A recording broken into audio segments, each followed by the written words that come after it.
So let's talk about 5 reasons why your student visa got rejected, or let's look at the mistakes to avoid when you're applying for a student visa.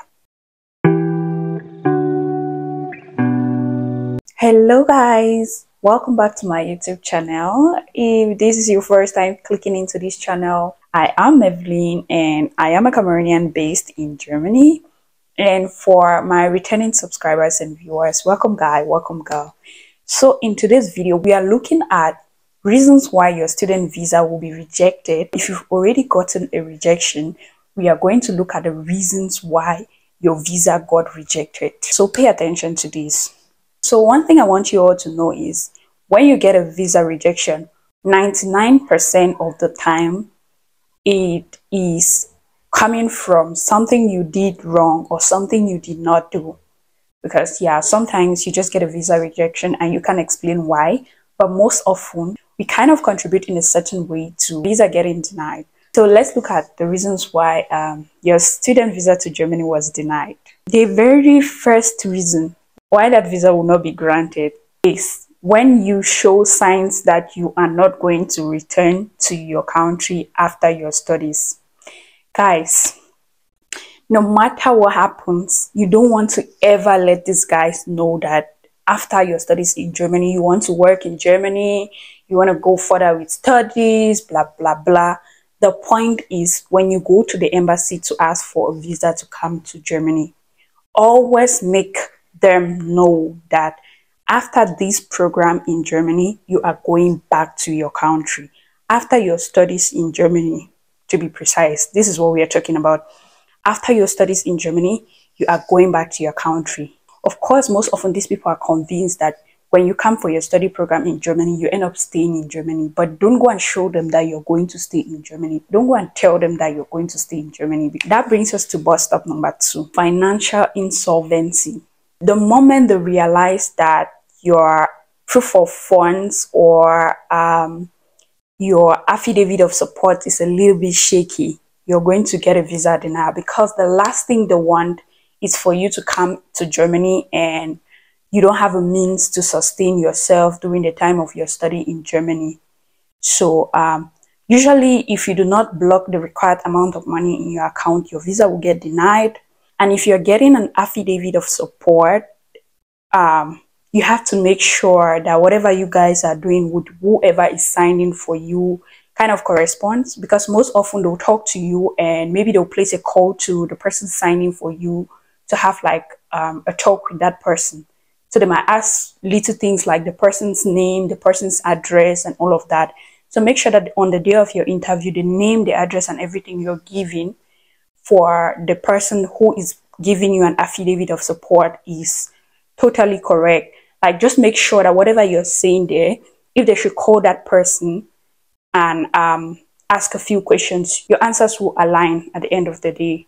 So that's very important. Do make sure your proof of funds is set before you go and ask for a visa. The third reason that can get your visa denied is when your study program does not benefit Germany or your country where you're coming from in any way. So do make sure that the study program you're choosing, somehow you can easily find a job at the end of the day in most especially in your country, because you're not planning to stay in Germany, right? But it should just be something that is needed in Germany to some extent, and it should equally be something that is really needed in your country. The fourth reason that can get you a visa denial will be forged documents or some kind of fake documents or just whatever. Just make sure that your documents you're submitting to the embassy are as authentic as possible. There should be no signs of, oh, this is fake, this has been forged, or this and that. Make sure you submit authentic documents to the embassy, right? And over to the fifth point, inconsistency with your study program can also get you a visa denial. That is, for instance, if you are studying management in Cameroon, like you're coming from Cameroon with a bachelor's in management and then you want to come for a master's in biology, for instance, it would kind of put question marks everywhere in the air. So you just want to make sure that you're consistent with your study program. Like whatever you're doing at home is kind of related to the study program you've chosen for Germany. Because sometimes You know, people just apply for random programs to use to migrate, right? When these people look at your study program and it doesn't correspond with what you're applying for in their country, it doesn't make sense, right? So try to make sure that you're kind of consistent with your study program. Like one should be a little bit related to the other. The next point will be late entry applications. You should take note of the fact that late entry can equally deny you a visa automatically. If your program is supposed to begin, let's say in September, and according to your application, you're coming to the embassy sometime in September or maybe August, it's a little bit late because normally the embassy takes a minimum of 6 weeks to process your visa.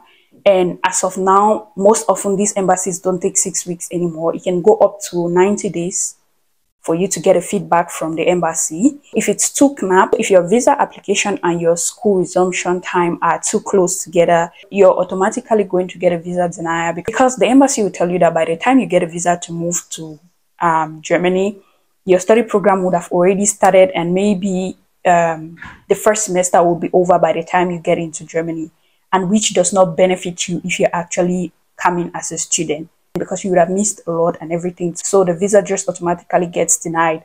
So make sure that you apply for your study program early in time so as to get an admission letter in time, and then you can book an appointment at the embassy for your visa. The last point I'm going to talk about here would be inadequate preparation for your visa interview. I'm going to record a video on questions that you should generally expect for a student visa interview. So do make sure you check out that video because it's going to help you in case you're preparing to come to Germany as a student.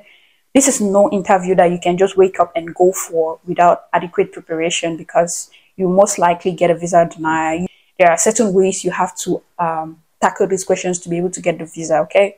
So do check out that video. Inadequate preparation before the visa interview will lead to a visa denial. I want you to bear in mind that there is a lot you need to know prior to going for this visa interview. You need to have a lot of information about that school you're going to, the administration of the school, the city where the school is found, and a lot of things as well. You need a little bit of information about the country, especially the city.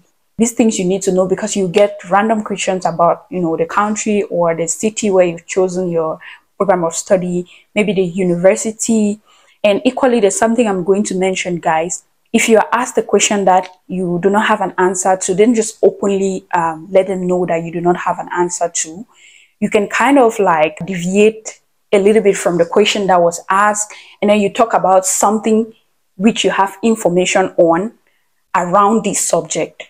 In case you're preparing to move to Germany as a student and you have an upcoming interview, I wish you all the best. I hope this video was informative. I hope it helps you in some way.